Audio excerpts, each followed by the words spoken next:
The town of Harmony Creek was just that, a place where everyone knew everyone, and life moved at a comfortable, predictable pace. The biggest excitement was usually the annual pie-eating contest at the county fair. Mr. Peterson, the owner and sole employee of the local general store, Peterson's Provisions, was a fixture in this peaceful landscape. He was a kind, grandfatherly man with a twinkle in his eye and a genuine smile for everyone who walked through his door.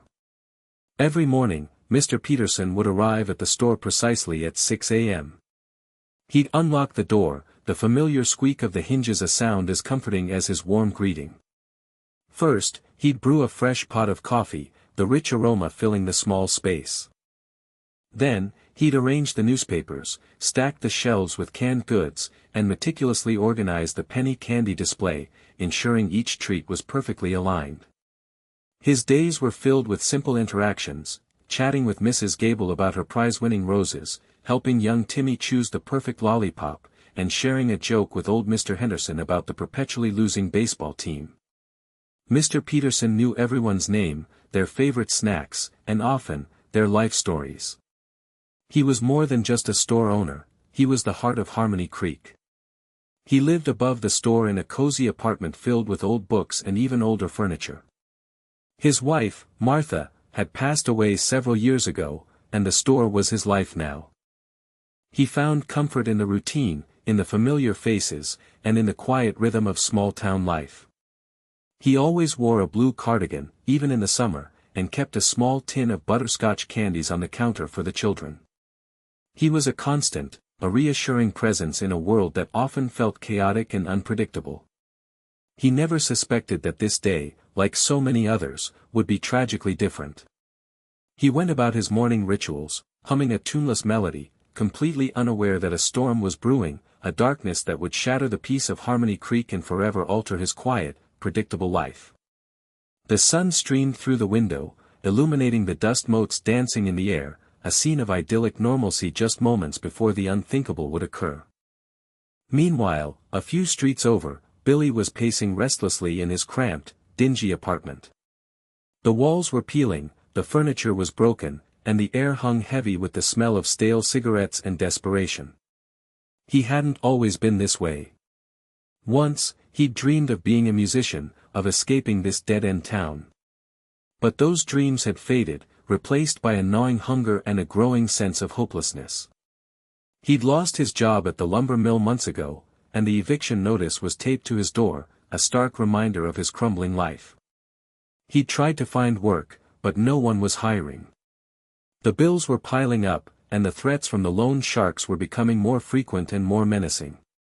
He was cornered, trapped, and fear was his constant companion. For days, he'd been watching Mr. Peterson's store. He'd seen the old man's predictable routine, the way he carefully counted the cash at the end of each day, the lack of any security measures.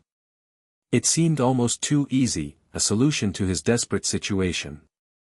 The idea had started as a whisper, a fleeting thought, but it had grown into a deafening roar in his mind, consuming his every waking moment. He knew it was wrong, terribly wrong. He knew Mr. Peterson was a good man, a kind soul who didn't deserve any of this. But the hunger, the fear, the desperation, they were stronger. They pushed him forward, blinding him to the consequences, numbing his conscience. He spent the morning fidgeting, his hands clammy, his heart pounding in his chest. He kept looking out the window, checking the time, his anxiety building with each passing minute. He told himself he could still back out, that there was still time to find another way. But he knew, deep down, that he was past the point of no return. He put on a dark hoodie, pulling the strings tight around his face, trying to hide his identity, even though he knew it was futile. He shoved a rusty old knife into his pocket, his hand trembling as he did so. He took a deep breath, trying to calm his racing heart, but it was no use. He was a puppet, controlled by forces beyond his control, driven by desperation to commit an act that would forever change his life and the lives of everyone in Harmony Creek. He glanced at his arm, at the faded tattoo of a dragon he'd gotten when he was younger, a symbol of strength and rebellion that now felt like a cruel joke. He knew it was a risk, that someone might recognize it, but he couldn't hide it. It was a part of him, a permanent mark of his past. The bell above the door of Peterson's Provisions jingled cheerfully as Billy entered, the sound a stark contrast to the turmoil raging inside him. Mr. Peterson, behind the counter, looked up with his usual warm smile. "Morning, Billy," he said, his voice friendly. "What can I get for you today?" Billy's throat tightened. He mumbled something about needing a pack of gum, avoiding Mr. Peterson's gaze. He grabbed a pack of bubble gum from the rack, his hands shaking so badly he almost dropped it. He fumbled with his wallet, pretending to search for the correct change, all the while his eyes darted around the store, assessing the layout, the exits, the location of the cash register. Mr. Peterson, oblivious to Billy's inner struggle, continued to smile. "Looks like it's going to be a nice day," he remarked, gesturing towards the sunny window. "Perfect for a picnic." Billy grunted in response, his heart pounding in his ears. He placed the money on the counter, his hand brushing against Mr. Peterson's. The old man's skin was warm and soft, a stark reminder of the humanity he was about to betray. He lingered for a moment, his conscience warring with his desperation. He thought about turning around, apologizing, and walking away. But the image of the eviction notice, the threats from the loan sharks, the gnawing hunger, flashed before his eyes, hardening his resolve. "Is there anything else I can help you with, Billy?" Mr. Peterson asked, his voice still friendly, still unsuspecting. Billy shook his head, his eyes fixed on the cash register. It was an old model, simple and outdated, with a small amount of cash visible in the drawer. It wouldn't be much, but it would be enough to buy him some time, to stave off the immediate threat. He took a deep breath, steeling himself for what he was about to do. He reached into his pocket, his fingers closing around the cold, hard handle of the knife. The store suddenly felt smaller, the air thicker, the silence deafening. He knew there was no turning back now. He pulled out the knife, the metallic glint catching the sunlight, and pointed it at Mr. Peterson. His voice, when he spoke, was a hoarse whisper, barely audible. "Give me the money," he said, his eyes filled with a mixture of fear and desperation. "Just give me the money and I won't hurt you." Mr. Peterson's eyes widened in shock and disbelief. The smile vanished from his face, replaced by a look of confusion and fear. He stared at Billy, at the knife, his mind struggling to comprehend what was happening. The peaceful calm of Harmony Creek had been shattered, replaced by the cold, harsh reality of violence and despair. The bell above the door, which had moments ago chimed so cheerfully, now seemed to mock the unfolding tragedy. Mr. Peterson, frozen in fear, slowly raised his hands. "Please, Billy," he stammered, his voice trembling. "Don't do this. I'll give you the money. Just don't hurt me." Billy, fueled by adrenaline and panic, lunged forward. He grabbed Mr. Peterson's arm and yanked him towards the cash register. The old man stumbled, losing his balance, and cried out in pain. "Hurry up!" Billy shouted, his voice cracking. "Open the register." Mr. Peterson, his face pale and contorted with fear, fumbled with the keys. His hands shook so violently that he dropped them on the floor. Billy, losing his patience, shoved him aside and frantically began punching buttons on the register. The drawer sprang open with a loud clang, revealing a small stack of bills. Billy grabbed the money, shoving it into his pocket, his movements frantic and clumsy. Suddenly, Mr. Peterson, driven by a surge of adrenaline, lunged at Billy, trying to grab the knife. A struggle ensued, a desperate battle between a frightened old man and a desperate young man. The small store was filled with the sounds of grunts, gasps, and the clatter of falling objects. In the chaos, the knife slipped. Billy, horrified by what he had done, stumbled backward, dropping the knife. He stared at Mr. Peterson, who was clutching his chest, his face contorted in pain. A dark stain was spreading across his blue cardigan. Mr. Peterson gasped for air, his eyes wide with shock and disbelief. He looked at Billy, a flicker of sadness in his eyes, as if trying to understand why this was happening. He tried to speak, but only a gurgling sound escaped his lips. Then, he collapsed to the floor, his body limp and lifeless. Billy stood there for a moment, frozen in horror, staring at the lifeless body of Mr. Peterson. He had never intended for this to happen. He had only wanted the money. But now, he was a murderer.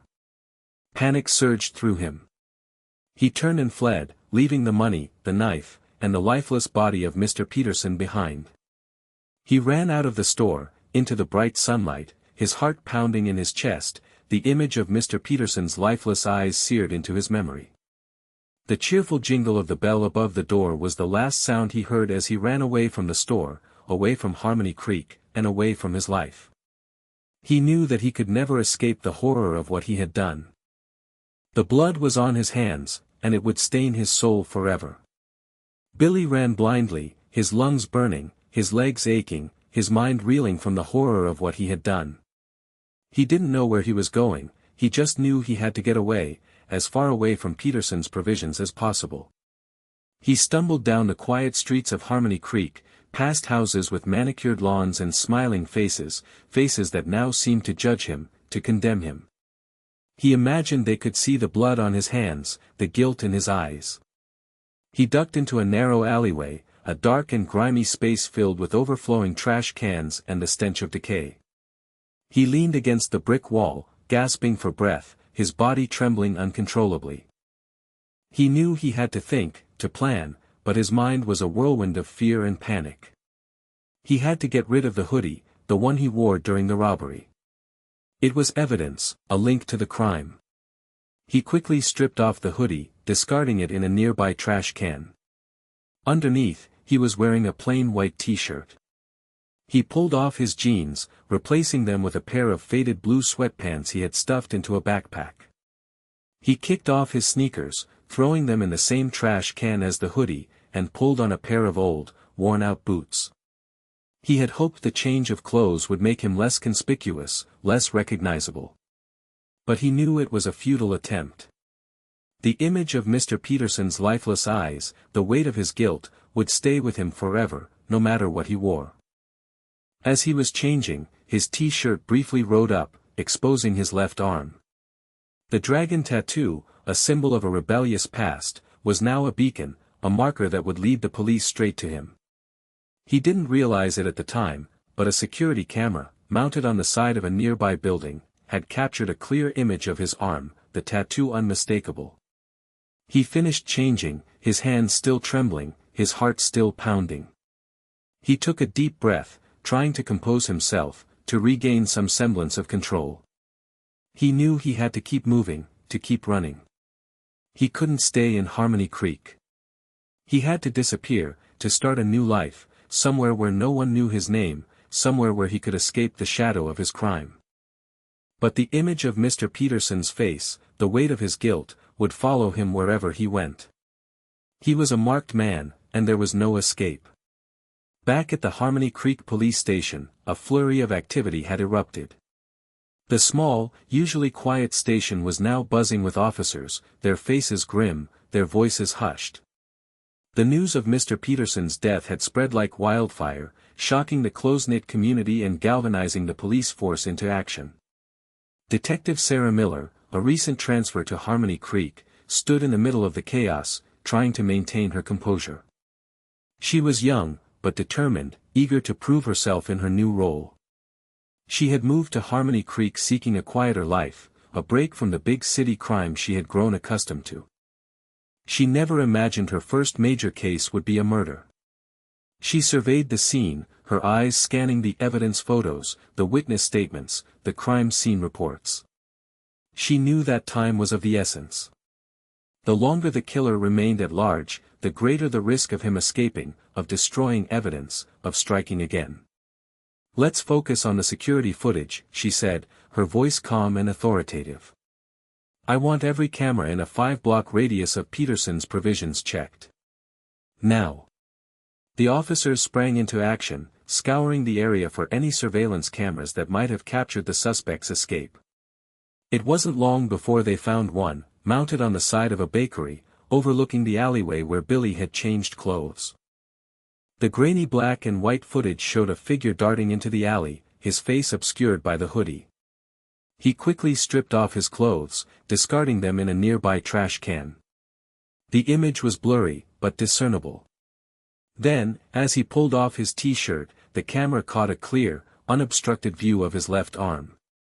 The dragon tattoo, intricate and detailed, stood out in sharp relief against his skin.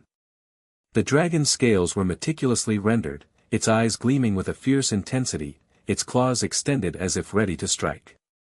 It was a unique and memorable design, the kind of tattoo that would be easily recognizable. Sarah leaned closer to the monitor, her eyes fixed on the tattoo. She knew that this was their key to finding the killer. This tattoo was more than just ink on skin, it was a clue, a lead, a beacon that would guide them to the truth. "Enhance that image," she ordered, her voice filled with determination. "I want that tattoo plastered all over the station. Someone has to recognize it." The hunt had begun, and Sarah was determined to bring Mr. Peterson's killer to justice. The peaceful facade of Harmony Creek had been shattered, and she was determined to restore order and bring closure to the grieving community. The dragon tattoo was their best hope, their only hope, of finding the man who had stolen their peace. Sarah spent the next hour poring over the enhanced image of the tattoo. It was even more detailed than she had initially thought. The dragon seemed to writhe on the screen, its scales shimmering, its eyes burning with an almost lifelike intensity. She had copies of the image plastered all over the station, pinned to bulletin boards, taped to computer monitors, even stuck to the coffee machine. She wanted everyone in the department to see it, to memorize it, to recognize it. "Run this through every database we have," she instructed, pointing to the image. "Check local tattoo parlors, biker gangs, anyone with a history of violence. I want to know who this belongs to." The officers worked tirelessly, their fingers flying across the keyboards, searching for any possible match. The atmosphere in the station was tense, filled with a sense of urgency and determination. They all knew that they were racing against time. Sarah walked into her small, sparsely furnished office, trying to clear her head. She looked out the window, at the quiet streets of Harmony Creek, at the houses with their neatly manicured lawns, at the children playing in the park. It was hard to believe that such a violent crime had occurred in such a peaceful place. She thought about Mr. Peterson, about his warm smile, his kind eyes, his gentle demeanor. She had only met him a few times since moving to Harmony Creek, but she had been struck by his genuine goodness, his unwavering optimism. He was the kind of person who made the world a better place, simply by being himself. And now, he was gone, his life stolen by a senseless act of violence. Sarah felt a surge of anger, a burning desire to bring his killer to justice. She owed it to him, to his family, to the community of Harmony Creek. She sat down at her desk, and looked again at the image of the dragon tattoo. It was a symbol of darkness, of rebellion, of violence. But it was also a symbol of hope, a beacon that would guide her to the truth. She knew that it wouldn't be easy, that there would be obstacles and setbacks along the way. But she was determined to persevere, to follow every lead, to leave no stone unturned. She wouldn't rest until Mr. Peterson's killer was behind bars. She would bring justice to Harmony Creek.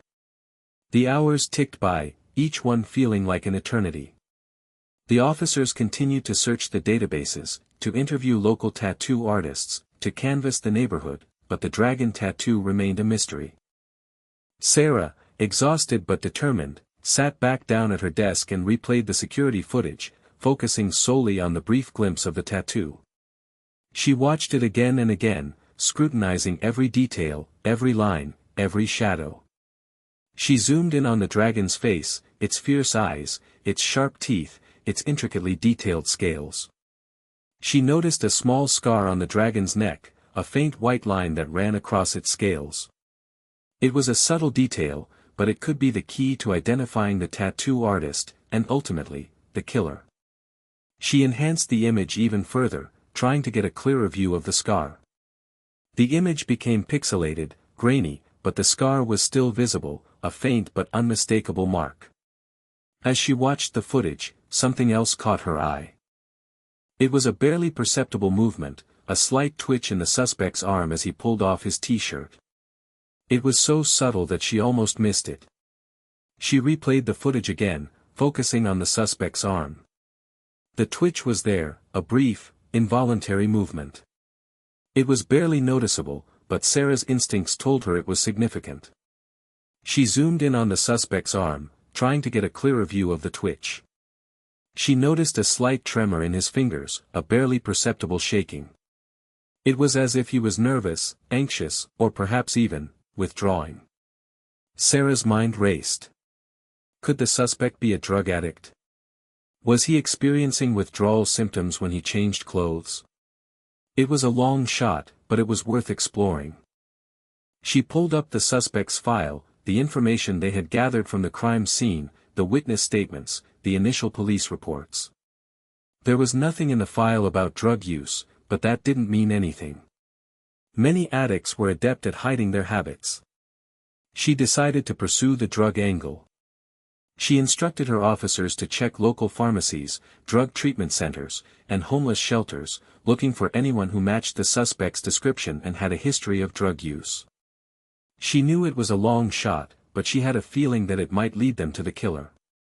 The dragon tattoo had given them a face, but the twitch might give them a motive. Just as Sarah was about to head out to personally interview some of the local tattoo artists, Officer Dave Johnson, a Harmony Creek native, rushed into her office, his face flushed with excitement. "Detective Miller," he exclaimed, "I think I know who that tattoo belongs to." Sarah's heart leaped. "Tell me," she said, her voice barely above a whisper. "It's Billy," Dave said, his voice filled with certainty. "Billy Thompson. He's been in and out of trouble since he was a kid. Petty theft, vandalism, drug possession, nothing this serious, though." "Billy Thompson," Sarah repeated, her mind racing. "Does he have a dragon tattoo?" "Yeah," Dave said. "A big one, on his left arm. I've seen it 100 times. He used to hang out down by the creek, drinking and causing trouble. I haven't seen him around much lately, though."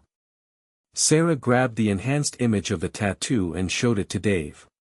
"Is this it?" she asked, her voice trembling with anticipation. Dave studied the image for a moment, his brow furrowed in concentration. "That's him," he said, nodding his head. "That's definitely Billy's tattoo. I'd recognize it anywhere." Sarah felt a surge of relief wash over her. They had a name, a suspect. The pieces were finally starting to fall into place. "Run a background check on Billy Thompson," she ordered, her voice filled with renewed determination. "I want everything we have on him. His address, his phone number, his criminal history, everything." The information came back quickly. Billy Thompson, 28 years old, a resident of Harmony Creek, with a long history of petty crime and a recent eviction notice. He had lost his job at the lumber mill months ago and had a known drug problem. Sarah felt a sense of grim satisfaction. The drug angle had paid off. Billy Thompson was their man. "Get a warrant for his arrest," she said, her voice cold and unwavering. "I want him brought in, now. And Dave," she added, turning to Officer Johnson, "you're coming with me. You know him, you know his haunts. We're going to bring Billy Thompson to justice." The hunt was over. It was time to bring Billy in. Sarah, accompanied by Officer Johnson and several other officers, arrived at Billy's apartment building, a dilapidated structure on the outskirts of Harmony Creek. The building was a stark contrast to the well-maintained homes in the center of town, a symbol of the poverty and despair that had consumed Billy's life. They approached Billy's apartment, the door hanging slightly ajar, a clear indication that he was either careless or expecting someone. Sarah drew her weapon, her heart pounding in her chest. This was it. The moment of truth. "Police! Open up," she shouted, her voice echoing through the narrow hallway. There was no response. Sarah kicked the door open, and the officers stormed into the apartment. The scene that greeted them was even worse than they had imagined. The apartment was a mess, filled with overflowing trash cans, dirty dishes, and discarded clothes.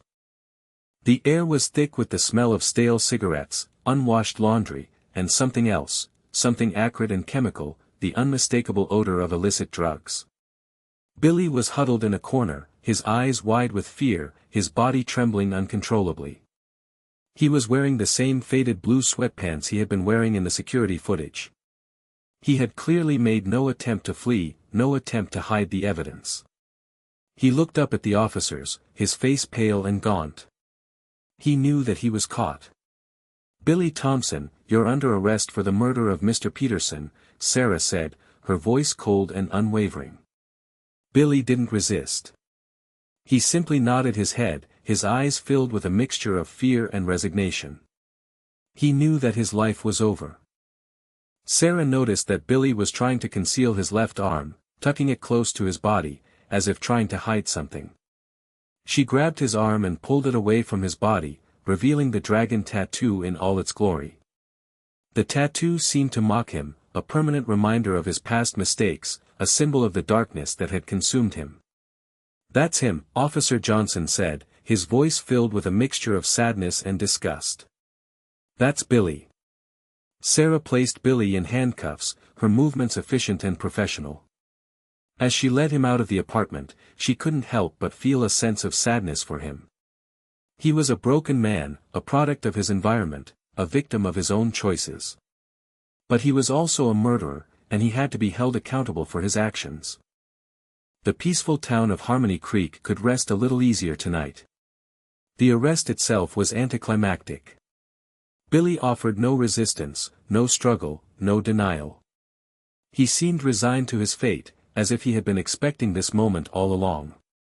The shock of the police bursting into his apartment quickly gave way to a weary acceptance. He didn't even look surprised when Sarah read him his rights.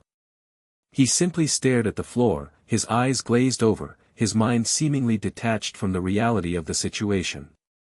It was only when Sarah grabbed his arm, pulling it away from his body to reveal the dragon tattoo, that a flicker of emotion crossed his face. It wasn't fear, or anger, or even sadness. It was something akin to shame, a realization that his past mistakes, his youthful indiscretions, had come back to haunt him in the most devastating way imaginable. The tattoo, once a symbol of rebellion and strength, was now a brand, a mark of Cain, a visible manifestation of his guilt. It was the one thing he couldn't hide, the one piece of evidence that irrefutably linked him to the crime. As Sarah snapped the handcuffs on his wrists, Billy finally spoke, his voice barely audible. "It was an accident," he mumbled, his eyes fixed on the dragon tattoo. "I didn't mean to hurt him." Sarah didn't respond. She had heard it all before. Every criminal claimed it was an accident, a mistake, a moment of madness. But the truth was, Billy had made a choice. He had chosen to rob Mr. Peterson, and that choice had led to tragedy.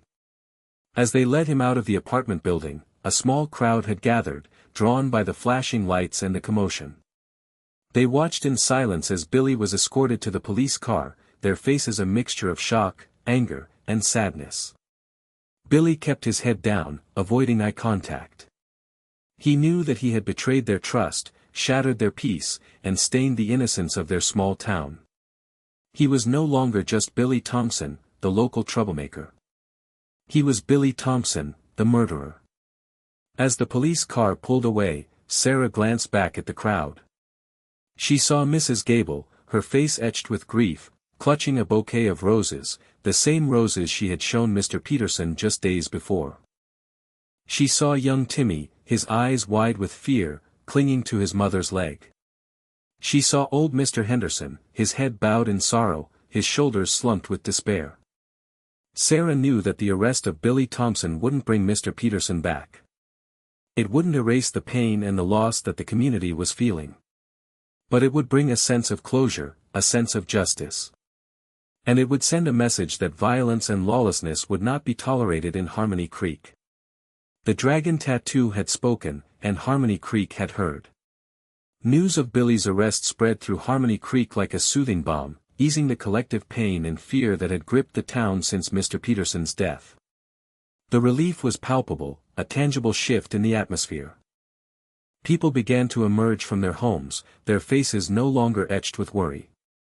The local diner, usually bustling with activity, had been eerily quiet that morning.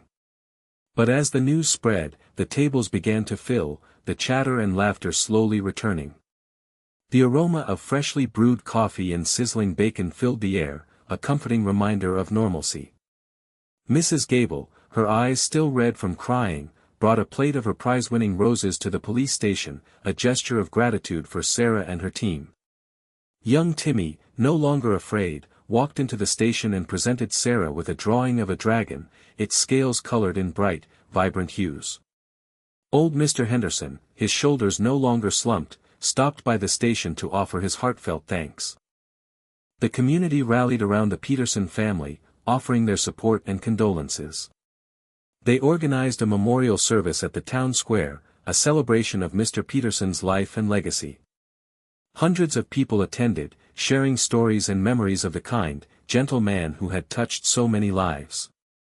The local newspaper ran a front-page story about the arrest, praising the police department's swift and efficient investigation. The headline read, "Justice for Mr. Peterson, Killer Apprehended Within Hours." The article highlighted Sarah's leadership and dedication, portraying her as a hero, a savior of Harmony Creek. But Sarah didn't see herself as a hero. She was simply doing her job, fulfilling her duty to protect and serve the community. She knew that the arrest of Billy Thompson wouldn't bring Mr. Peterson back. But it would bring a sense of closure, a sense of justice.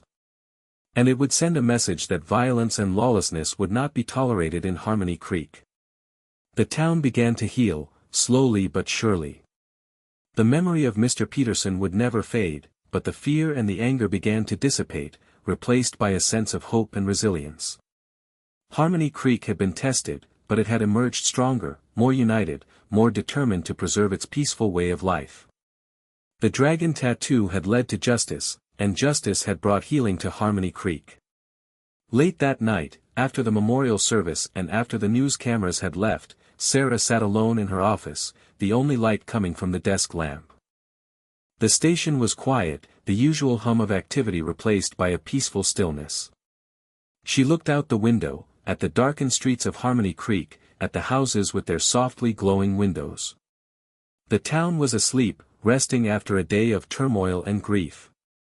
She replayed the events of the day in her mind, from the moment she received the call about Mr. Peterson's death to the moment she led Billy Thompson out of his apartment in handcuffs. It had been a long, exhausting day, filled with sadness, anger, and a sense of urgency. She felt a mix of emotions, a combination of satisfaction and sadness. She was satisfied that she had been able to bring Mr. Peterson's killer to justice, to provide some measure of closure to the community. But she was also saddened by the senseless loss of life, by the tragic circumstances that had led to Mr. Peterson's death and Billy Thompson's downfall. She thought about Billy, about his troubled past, his drug addiction, his desperation. She wondered if things could have been different, if he had been given a different set of circumstances, a different path in life. She knew that he was responsible for his actions, that he had made a choice that had changed everything. But she couldn't help but feel a sense of pity for him, a recognition of the humanity that had been lost along the way. She also thought about Mr. Peterson, about his kindness, his generosity, his unwavering optimism. He was a good man, a pillar of the community, a shining example of what it meant to be a decent human being. His loss had left a void in Harmony Creek that would never be truly filled. Sarah had come to Harmony Creek seeking a quieter life, a break from the big city crime she had grown accustomed to. She had never imagined that she would find herself investigating a murder, that she would be thrust into the heart of such a tragedy. But she had learned something about herself, about her strength, her resilience, her ability to lead and to inspire. She had also learned something about the power of community, about the importance of kindness and compassion, about the enduring strength of the human spirit. She knew that her work in Harmony Creek was far from over. There would be other cases, other challenges, other tragedies. But she was ready to face them, to serve the community, to protect the innocent, and to bring justice to those who had been wronged. She stood up from her desk, turned off the lamp, and walked out of the station, into the cool night air. She looked up at the stars, at the vast expanse of the universe, and felt a sense of peace wash over her. She was just one person, in one small town, but she was making a difference. And that was enough. Harmony Creek was her home now, and she would protect it with everything she had. The dragon tattoo had brought justice, but it was the people of Harmony Creek who would keep the peace.